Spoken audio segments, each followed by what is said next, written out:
kukubwira inkuru ya couple y'abaramyi Jado Sinza na Esther Umulisa, couple ikundwa n'abantu benshi cyane. Uyu munsi rero ku munsi wo kuwa kabiri ku itariki 4 z'ukwezi kwa gatatu 2025 haje inkuru nshya iturutse mu muryango wa Jado Sinza ndetse na Esther. Twari tumaze iminsi iyi nkuru tuyizi, ariko dutegereje ko bazaba abambere mu kuyitangaza. Isengesho rirerire. Ninde ujya ukunda kurakaza undi?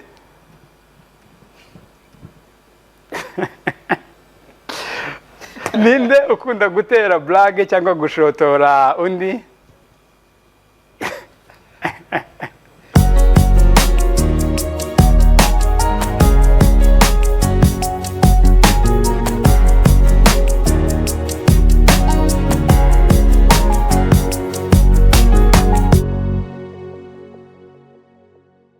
Shalom shalom, ndagusuje cyane. Amahoro y'Imana akomeze kubana nawe aho uherereye hose, cyane cyane wowe udahwema kutwereka ko ukunda ndetse unakurikira gahunda za Holy Room, haba ari ibiganiro, inyigisho z'abakozi b'Imana, amakuru ndetse na session zo kuramya no guhimbaza Imana. Nguhaye ikaze rero, ineza y'Imana ikomeze kubana nawe. Inkuru y'uyu munsi rero tuje kukubwira inkuru ya couple y'abaramyi Jado Sinza na Esther Umulisa, couple ikundwa n'abantu benshi cyane. Uyu munsi rero ku munsi wo kuwa kabiri ku itariki 4 z'ukwezi kwa gatatu 2025 haje inkuru nshya iturutse mu muryango wa Jado Sinza ndetse na Esther. Twari tumaze iminsi iyi nkuru tuyizi, ariko dutegereje ko bazaba abambere mu kuyitangaza. Rero uyu munsi inkuru yabo bayitangaje. Tugwaye ikaze niba bakunda rero icara tukubwire iyi nkuru. Ikindi nanone nizo kuza kukuryohera, uze kujya muri comment usige igitekerezo cyawe. Niba ari imitima ubereka urukundo, uze kuza kurusigamo. Niba hari n'ikindi ushaka kubasabira, rero uze kuza kugikora. Iyi nkuru rero ifite umutwe uvuga ngo birabaye kwa Jado Sinza na Esther, ibyo abantu babasabaga barabikoze, barabumviye. Iyi couple y'abaramyi ikunzwe na benshi rero kubera igikundira Imana yabahaye, kuririmba neza no kuvugira Imana neza. Abantu rero bakimenya ko bakundana, abantu barabyishimiye cyane, barabinezererwa, kuko bimwe mu byo abantu batangazaga baravuga bati wow, aba bantu baraberanye kandi barajyanye. Ikindi rero ngo bikaba umugisha kuba bombi bahuye bakorera Imana, kuko bose bahuriye muri korali yitwa New Melody. Ikindi Esther muribuka ko yajyaga na bakinga Jado, cyangwa abakobwa baba bari inyuma y'umuririmbyi barimo bagenda bamufasha muziko Esther rero ariko byagenda. Jado Sinza twamumenye mu makorali yatandukanye, harimo nka Silowamu yo ku Mukenke, tumumenya muri New Melody ndetse n'andi yagiye hatandukanye. Esther nawe twamumenye muri New Melody, ariko muziko nanone yabaye no muri korali yitwa Iriba. Abantu bakunda gukurikira amakuru y'amakorali, korali yitwa Iriba ibarizwa mu ntara y'Amajyepfo mu karere ka Huye hariya kwitaba. Rero ikindi nanone abangaba bahuriye mu itorero rimwe rya ADPR. Urumva yari inkuru nziza kandi nejeje inashimishije rero kubona couple y'abakozi b'Imana y'abaririmbyi, ikindi ifite igikundiro, ikindi bose beza. Abantu barabyishimiye cyane rero bikaryoha nanone kubera inkuru y'urukundo rwabo iryoshye y'ukuntu bamaze imyaka 8 bakundana. Muri bika Jado Sinza yavuga iyi nkuru ngo we yumvaga nyine hari undi mukobwa azashaka, na Esther nawe ngo yari afite abahungu bagiye bamurambagiza benshi. Jado Sinza kubera ukuntu yari inshuti na Esther, inshuti zisanzwe, ndetse Jado Sinza akaba inshuti y'abavandimwe ba Esther. Jado Sinza ngo yari ari mu bahungu bagombaga kuzasohora Esther amushyiriye undi mugabo, ariko Jado Sinza akaba nawe yarakundaga Esther.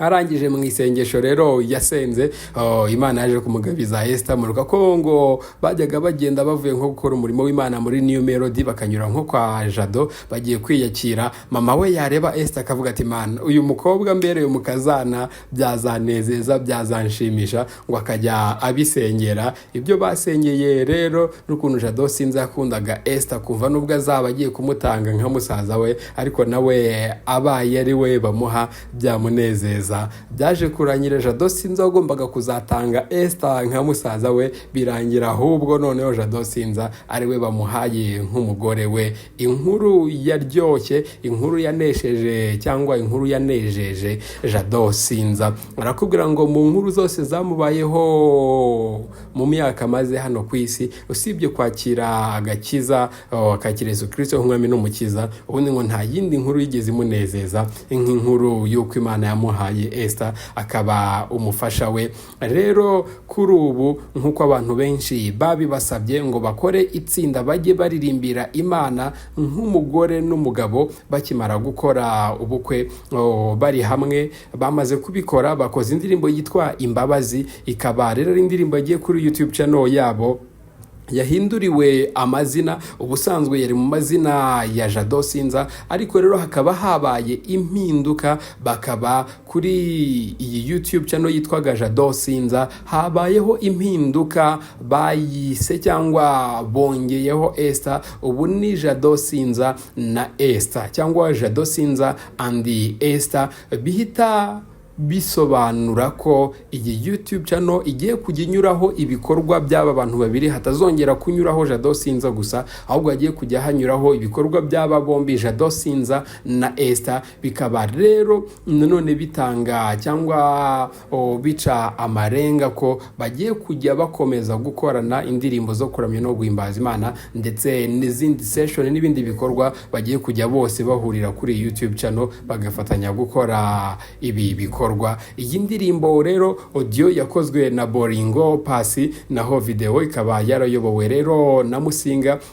Uyu nguyu muramuzi ko ari umuvandimwe cyangwa ni murumuna wa Papi Clever, akaba umwe mu ba video director bakunzwe kandi bayoboye bagezweho muri iki gihe mu Rwanda. Tujye dutera blague tukamwe ngo niwe apotre Imana yahagurukije mu bijyanye no gukora amashusho cyangwa no kuyobora indirimbo z'amashusho, kuko indirimbo nyinshi z'abahanzi bakomeye cyangwa indirimbo z'abaramyi bakomeye niwe uzigiramo uruhare, kuko ubu ngubu kubajije video director wa mbere mu gihugu cy'u Rwanda ugezweho, ukunzwe, ukora ibintu byiza kandi ufite n'ubuhamya bwiza bitangira ku gihe, n'uyu nguyu director Musinga. Rero Jado Sinza na Esther, inkuru y'urukundo rwabo, no muhanzi w'indirimbo zihimbaza Imana sinzabigibagirwa Jean de Dieu, kuvuga Jado Sinza mwumva burya Sinza n'aya mazina aba yahinnye, ni sinzabyibagirwa Jean de Dieu yamenyekanye nka Jado Sinza, ndetse n'umufasha we Esther Umulisa,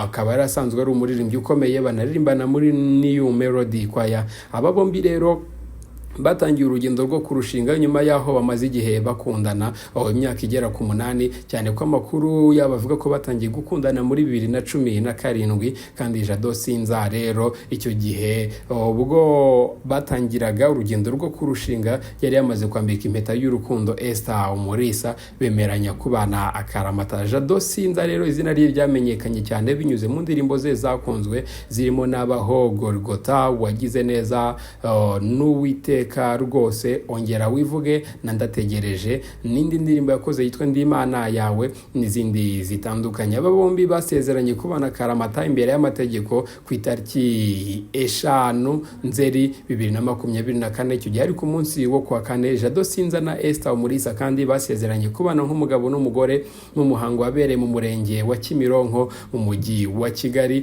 Muri byari ibirori byiza. Aba bombi bari bagaragiwe n'abarimo Bosco Nshuti y'umuramyi mukunda muri benshi, na Josue Shimwa babana muri New Melody. Josue Shimwa akaba ari na producer, bari kumwe kandi na Nema Marie Jeanne mukuru wa Esther Umulisa, n'abandi batandukanye b'inshuti zabo za hafi. Batangiye urugendo rwo kurushinga muri Kamena rero umwaka wa 2024, nyuma yaho bamaze igihe bakundana cyane, ko amakuru yavuga ko batangiye gukundana no muri uyu mwaka wa 2017, ubwo Jado Sinza yari amaze kwambika impeta y'urukundo Esther Umulisa, bakemeranya kubana akaramata ku itariki 2 Kamena 2024. Baherukaga kwerekanwa rero mu rusengero rwa ADPR Remera tariki 21 Nzeri 2024, nibwo aba bombi bakoze ubukwe bwo gusaba no gukwa no gusezerana imbere y'Imana. Abantu rero bakabasaba gukora itsinda bakajya bakora indirimbo bari kumwe bari baririnze kugira icyo babitangazaho rero, ariko noneho birabaye barabikoze. Bari rero barakoze indirimbo y'urukundo bari kumwe yitwa Forever, indirimbo bafatiyemo amashusho ubwo bari mu bukwe, ariko kuri ubu noneho bakoze indirimbo ibatangiza kariyeri nk'umugabo n'umugore, cyangwa nk'itsinda ry'umugabo n'umugore bagiye kujya bakora indirimbo zo kuramya no guhimbaza Imana bahuriyemo bose. Iyi ndirimbo yitwa Imbabazi. Iyi ndirimbo niba bamaze kuyibona cyangwa uri muri iki kiganiro ubanza urebe iyo ndirimbo ubundi tubwire uyibonye gute. Iri tsinda rero ryongeye cyangwa iri tsinda rishya rivutse ry'umugabo n'umugore mu kuramya no guhimbaza Imana uryakiriye ute? Utubwire munsi, shyire comment yawe utubwire uryakiriye gute, uraryishimiye, uzarishyigikira, indirimbo yabo uyumvise gute? Rero bari kwerekwa urukundo rudasanzwe kuko nko mu masaha 4 yonyine iyi ndirimbo yabo isohotse imaze kurebwa n'abantu barenga 9,000 kuri YouTube, ndetse na comment cyangwa ibitekerezo birenga 223. Reka tukwereke ikiganiro cyiza cyane kiryoshye, ikiganiro cyuzuyemo urukundo, cyuzuyemo amavuta, cyuzuyemo ubumana. Kikaba ari ikiganiro cya mbere bakoze baramya Imana hamwe, aho ubwo umunyamakuru witwa Christian Abayisenga kuri Isibo TV mu kiganiro Holy Room yari yabatumiye, yarangiza akabatungura kuri televiziyo. Ikindi rero mukomeze kubashyigikira, mureba indirimbo yabo, mubasengera, munayisangiza inshuti n'abavandimwe. Imana ibahe umugisha gukomeza gukurikira gahunda za Holy Room. Niba utarasubscribinga usubscribinge. Ikindi niba ibiganiro na gahunda zitambuka zikuryohera, wibuke kubwira n'izindi inshuti zawe ko hari gahunda nziza, hari YouTube channel yanyu yitwa Holy Room, nabo bajyeho ibyiza ntibikabacike. Tuzasubira ubutaha. Shalom. Mujya kwerekanwa mu rusengero ndohisemo umwenda muzambara.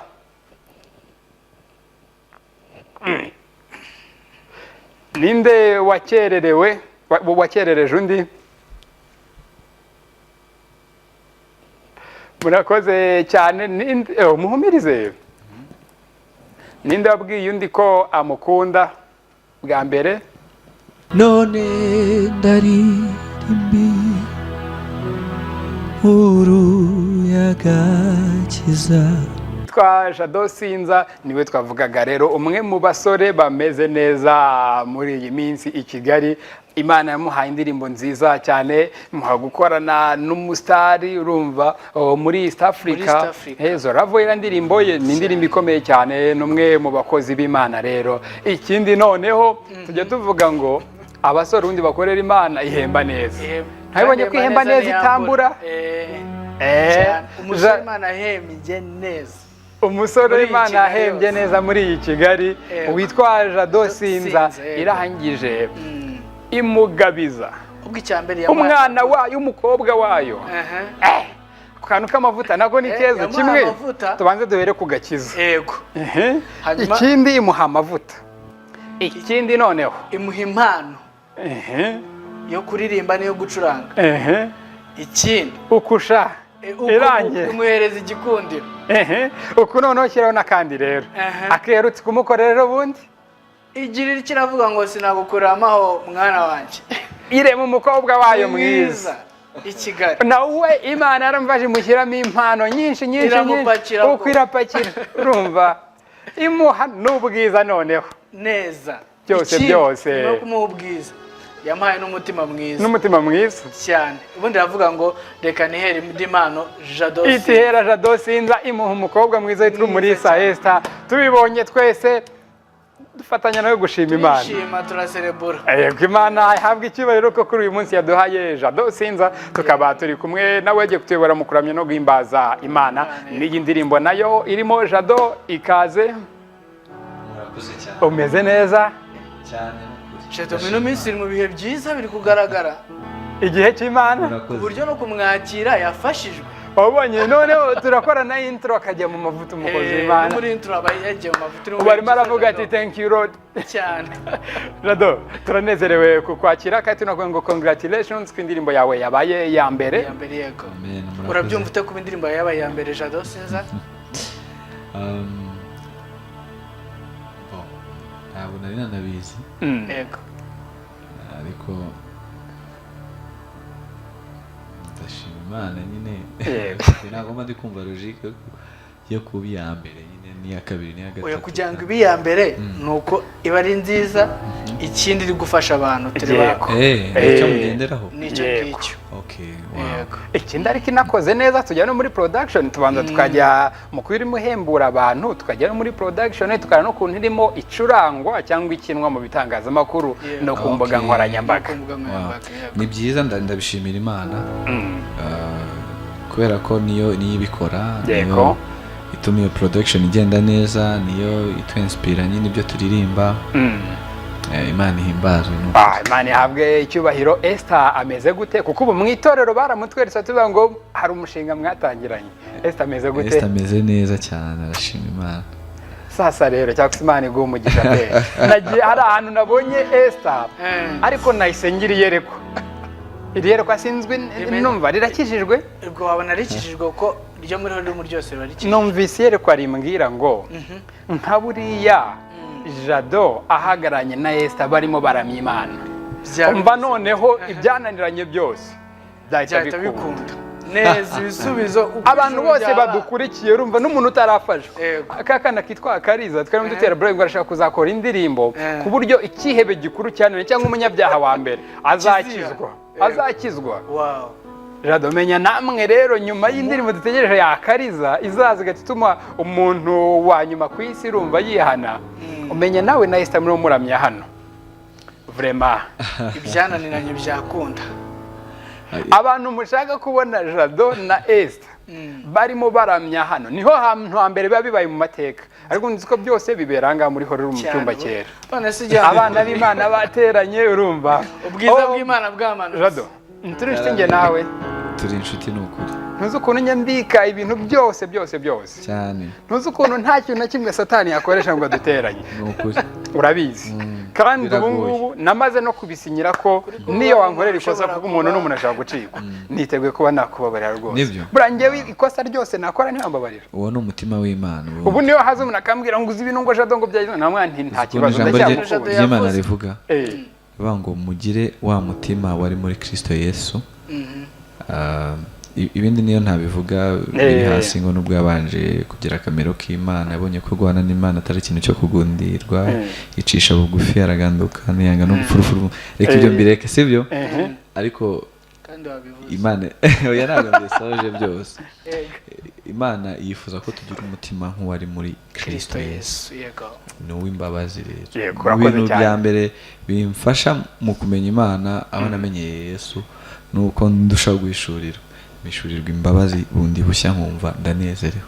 Rero mbikuye kuvuze ngo wambabarira. No kuri ko Imana niyo baza bakambwa ngo Jado sinza dusanze arimo urumva ahishurirwa umwami Imana cyane.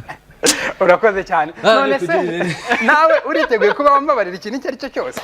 Cyane rwose. Niyo banyosha nk'abadukurikiye. Nanjye sinkubwiye ngo wenda ugende ukore iki n'iki, ariko nzakubabarira. Niyo nk'abantu badukurikiye kuri televiziyo banyosha bakabota Kristo, icyo kiganiro twagikundaga twanacyemeraga bakambwira bati urumva tubabarire turashaka Jado sinza na Esther twabona barimo baramye. Yego. Esther ni umukozi w'Imana, nawe uri umukozi w'Imana, afite umutima mwiza ntacyo basaba ngo cyane. Icyo rero nabonye reka byoroshye no reka byoroshye hari ikintu ntashobora kugira gute kuko ariko Imana yo mu ijuru kurengere cyane. Umutima muri Kristo Yesu se ntago ukurimo. Urumva uri gushaka kugenda ugwa mu dore nkwerekere dore ukuntu turi kwanza ngenda nabiveho. Oya sigaho nshuti yanjye. Dore ikintu kigiye kuba ahangaha rero. Jado sinza ni umukozi w'Imana dukunda kandi twemera n'icyavuze turacyubaha cyane. Gusa ariko nawe buriya hari abo yubaha. Yubaha Imana, icyo ni kimwe ntiyubaha Imana. Ikindi cya kabiri ukanubaha n'abantu b'Imana badukurikiye. Icyo basabye rero ahangaha uramenye wisanzure, ariko ntusandagize ibyo usanze. Ahangaha icyo abakunzi bacu basabye gita kibitegeko ntabwo tuba twebwe. Dore rero oya ntago tugiye kubana na Jado mu kuramya no guhimbaza Imana. Ugiye kutebora mu ndirimbo ebyiri, ubundi mujye kuri iyo nimero mwandike kuri WhatsApp. Murashaka kubona Jado na Esther barimo baramya Imana hamwe nta kindi kibazo twongeyeho. Murashaka kubona Jado na Esther barimo baramya Imana hano kuri aka gatuti akangaka se ahangaha niba abantu nitubona abantu 10 banditse bavuga ko bashaka kubona Jado na Esther bari kuramya kuri aka gatuti nta bya bibazo by'abanyamakuru byo kubacumuza turabyihorera tuvuga ngo roho mutagatifu imbabazi z'Imana n'ubuntu bwayo Jado byakire mu bushuti dufitanye urumva wenda nitujye inyuma ya kamera umerere nabi abantu mubishaka mutwangena mubishaka Jado ngaho suza abantu b'Imana rero ubundi tuyobore mu kuramya ubwo message ni ziza wite wihangana nta n'ikindi twongeraho. Murakoze cyane ndabaramukije mu izina rya Yesu Kristo mugire amahoro y'Imana cyangwa se amahoro y'Imana nabe muri mwebwe. Amen. Murakoze. Yego tuyobore. None ndaririmbi uruyagakiza yuwasize byose akaza kunshaka yankoye amaraso igiciro cyinshi ni urwo rukundo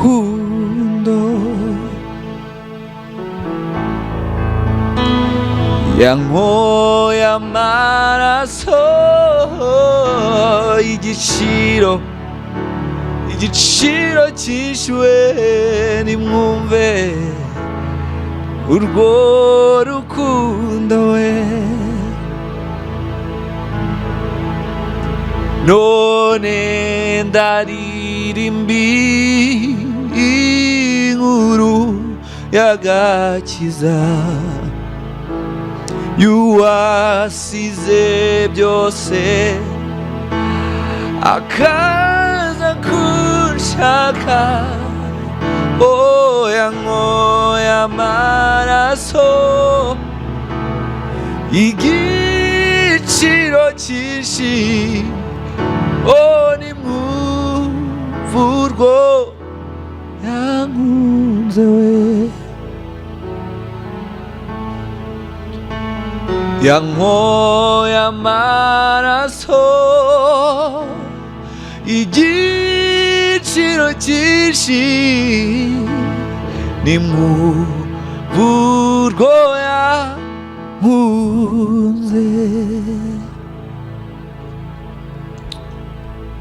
Haleluya. Ndashimira umwami wanjye Yesu wankuye rimbukiro anshyira mu rugo rwa se ahataba umwijima mu ijuru niho mba. Ndashimira umwami wanjye Yesu wankuye rimbukiro anshyira mu rugo rwa se ahataba umwijima mba mu mudendezo we. None ibyo ndirimba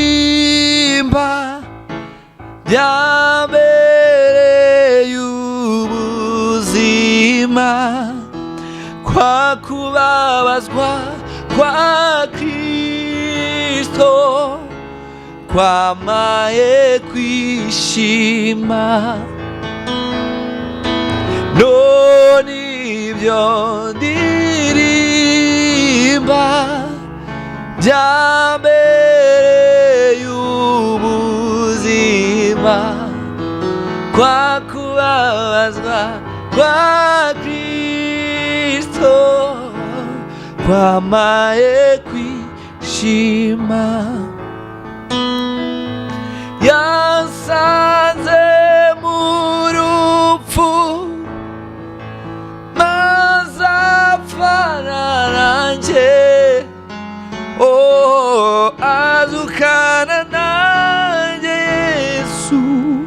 yampaye ubuzima bw'iteka,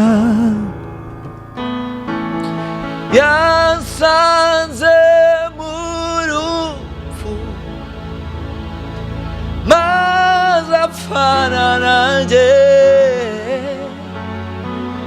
azukana nanjye. Yesu yampaye ubuzima bw'iteka, yampaye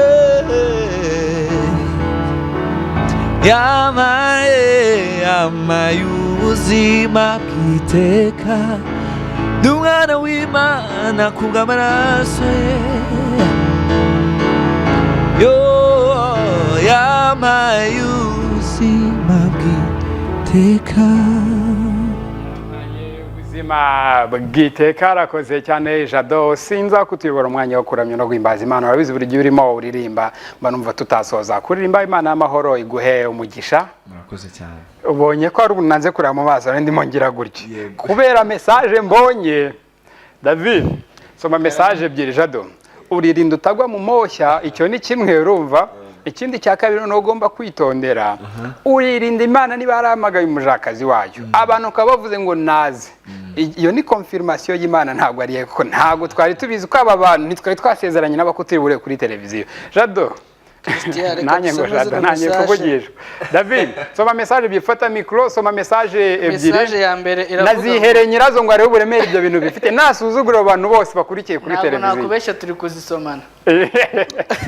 Okay, ngaho musome message ebyiri zonyine twumve zane. Yego, ya mbere avuga ngo mwiriwe neza, ni Epa rwose, Jado na Esther ni couple nziza rwose, bari kumwe barama Imana, byaba ari byiza cyane. Iyo ni message ya mbere. Indi iravuga ngo mwiriwe neza, ngo mwiriwe neza Holy Room, nitwa Jean Paul, ndi mu Ruhango. Nukuri byatunezeza kubona Jado na Esther bari kumwe bafatanya kuramya Imana muri uno mwanya. Murakoze. David, bureke yawe ngiye nazibonye nyinshi zirenga 40 zirimo ziza ari nyinshi zisukiranya. Nazeretse Esther kubw'imbabazi z'Imana. Rero Jado inshuti y'Imana, Esther we nzikiranura nawe kuko sanzwe uri inshuti yanjye. David, fata ikiganza Esther umuzana ngasuza itorero ry'Imana baririmbanira ndirimbo nasubiri muri kumwe yarayibekinze mugiye kudukorera indirimbo yonyine. David Esther yangane kubw'imbabazi z'Imana. Jado nubwo ntawe ujya kuzana umugore w'abandi ariko yezi ko turi inshuti, reka rwose muzane Esther ngwino hano, ntusuzugura abantu rwose, bakuzi nk'umukobwa mwiza, umutima mwiza, urumva witonda, ngwino hano rwose ihangane. Every mudushireho kamera rwose, mugaragu w'Imana Jado yakire. Jado byahari umwakire rero, Jado byahari umwakire. Jado nangwiza kubera pare byahari umwakire. Wow, inchwi. Mbega ukuntu ari byiza cyane Esther. Suhuza abantu rero. Ndabasuje mu izina rya Yesu. Nitwa Esther Mulisa, ndi inshuti ya Christian. Nkaba inshuti cyane na Jado, ni umukunzi wanjye. Wow, turanezerewe cyane kubakira Jado. Esther hagaze ngo urumva bimeze gute? David, utici ifoto igira kure nanjye nigira ahangaha. Murumva bimeze gute? Tureke kubatera urwugaza. Murumva bimeze bite? Tutabashukamirije. Bihora ari byiza. Nuko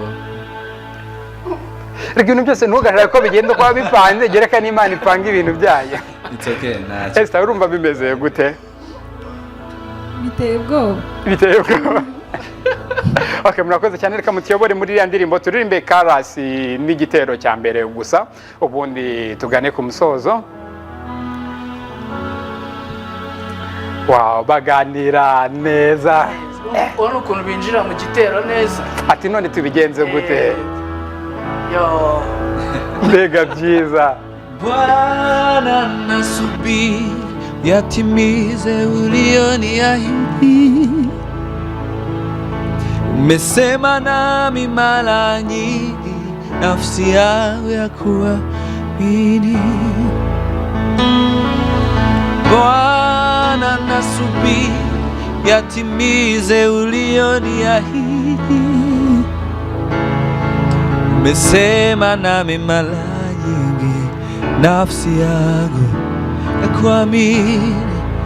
Bwana, Bwana, nasubiri uyatimize ulioniahidi.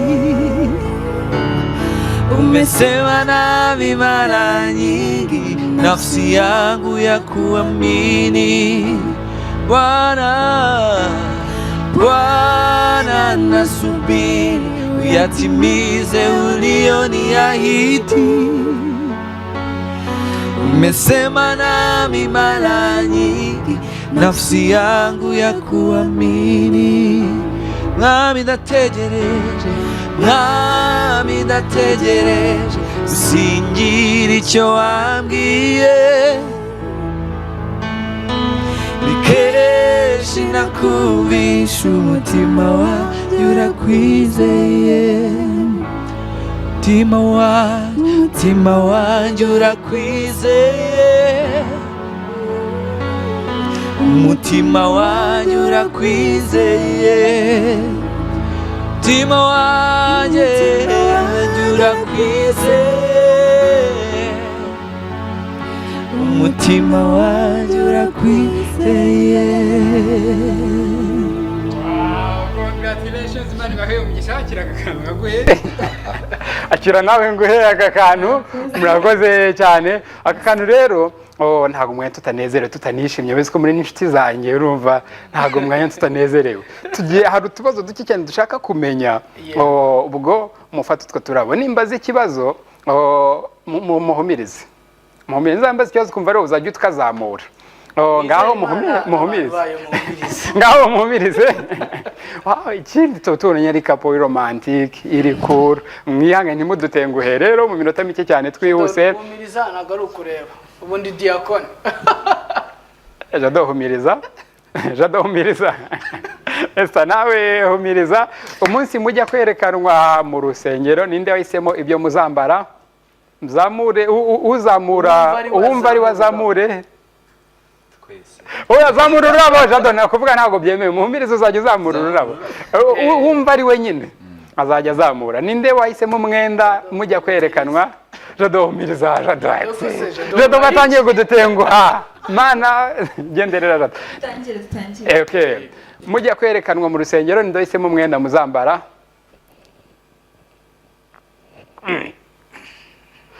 Ninde wakererewe wakerereje undi?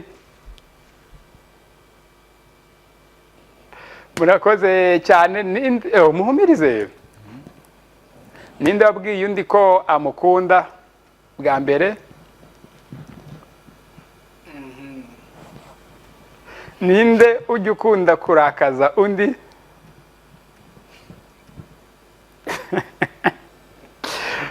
Ninde ukunda gutera blague cyangwa gushotora undi? Ninde iyo murimo musenga usenga umwanya muremure cyangwa usenga isengesho rirerire? Mwese burabaririmbye nubwo umwe ajya bekinga undi byatangiye bekinga undi ariko mwese muraririmbye beza kandi babahanga. Ninde ujya uzana ibitekerezo byinshi by'indirimbo yo mugiye kuririmba indirimbo? Murakoze cyane. Yego Imana y'amahoro ibahe umugisha turabanezerewe. Ikibazo abantu bose bari kwibaza rero kandi ikintu abantu banifuza. Barifuza ko nimara gushakana mwazakora kapo izagiririmba. Mukabindi couple twungutse kuko muramutse mwese mutaririmbye izaba ari impano zipfuye ubusa. Mu bintu mwigeze mubiganiraho? Bon. Nkunda kuvuga ngo ikimana izadushoboza nyine nk'abantu ihamagariye gufatanya tuzagikora kuko nyine azaba abaye umufasha ubwo ndumva tuzafatanya igishoboka. Abantu babisaba ngewe ndimo na David ubwo twamaze kuba benshi mwabonye n'abantu muri message babyanditse. Ubusabe bw'abantu muravuga iki ko bashaka ko mwatangira kuririmba nk'itsinda cyangwa couple? Tuzabitekerezaho. yego Esther ngaho rero nubuhe butumwa mwaha abantu urumva twarabasengeraga nka Jado hari umunsi nari mwisha arabizi mubaze rye nari naramwanze naramurakariye namwe nti Esther nagucika none icyo tubwira mu bantu babagabo zikaba nabwo duteranye aba hari umuntu nyine namwe nti Esther nagucika urumva umunsi umwe aranshuka ashaka kuyobyura arambwira ngo ntago ari we urumva abandi Jado nyine numva ncitse intege uzinshura yagiye atubeshya ngo si we ntabwo beshya n'umwana w'imana ariko nanjye nabitse ibanga aho ndabimenye yego abantu rero badukurikiye nubuhe butumwa cyangwa niki wababwira ubu none ntago gisapotinga Jado wenyine se basapotinga mwembi yego niki kintu hababwira tugana ku musozo yego cyambere nuko Imana ibakunda niyo message ihoraho mu buzima bwacu twembi yego icya kabiri Imana iradukunda ikindi gira imbabazi ikindi turabakunda cyane natwe yego Imana amahoro bahe umugisha Jado ubu dushobora kuzonya kubona ko kugiye kuba busy cyane mu bukwe dusoza rero ngaho tumira abantu harya ubukwe ni tariki ya mbere kwa 9 21 z'ukwa 9 ubwo se ubu wasangiye iya mbere ubu navanse namaze kurya y'ubukwe bw'abantu anyway kubera kuba MC mu bukwe numva kugeza igihe mfite mu mwuka nka 6 nzemusinga bwa amatariki yari y'abayivana Jado ngaho rero uboneraho utumire none ziko abantu baragukunda Imana yagoye umugisha wo gukundwa noneho na Esther mwese Imana ibawo umugisha ngaho tumira abantu rero ubundi tuganeye ku musozo murakoze cyane tuzishimira kubana namwe turabakunda mukomeze mudusengere murakoze cyane yego murakoze cyane inshuti twabanye tubashimire cyane ikindi muzi ko iyo abantu ari abageni baba bafite isoni nyinshi cyane ariko ngewe reka mbibavugira urumva nk'inshuti yanyu y'abantu bagiye mu gihe cy'ubukwe baba bafite ibintu byinshi cyane biba bisaba kubasengera mu basengere icyo ni kimwe ikindi cya kabiri uko Imana izabashoboza mu bashyigikire ikindi munabahamagare nyine ubufasha ubwo ari bwo bwose kuko baba babukene bagiye mu bukwe nubwo Jado sinzi ari umukire cyane ariko amafaranga adafite abantu ntacyo yamara ariko n'amafaranga abonetse akiyongera nabyo ntacyo byaba bitwaye rwose rero no ku mbuga nkoranyambaga zabo mu basure no kuri telefone mu bahamagare mwakoze cyane rero David ngushimire cyane wakoze nawe Christian Jado na Esther mbashimire kandi nizere ko umbabariye ntago ari njye bikoze n'abantu barakurikiye televiziyo abanye cyo ntabwo arakubabarira Jado inzika ntago niza bivuye kuri kamera kumbabariye urambabariye Jado Sinza ndetse na Esther bakoze cyane ndose batambutse hanganza bino umugisha Evrine na Dani nabo bamfashije ndetse na Kizbi waruri ku buhanga bw'amafoto meza muza kubona cyane cyane ya Esther ndetse na Jado ni Kizbi ugiye kuyifata Imana amahoro ikomeze kubana namwe munogerwe na gahunda za Isibo TV Shalom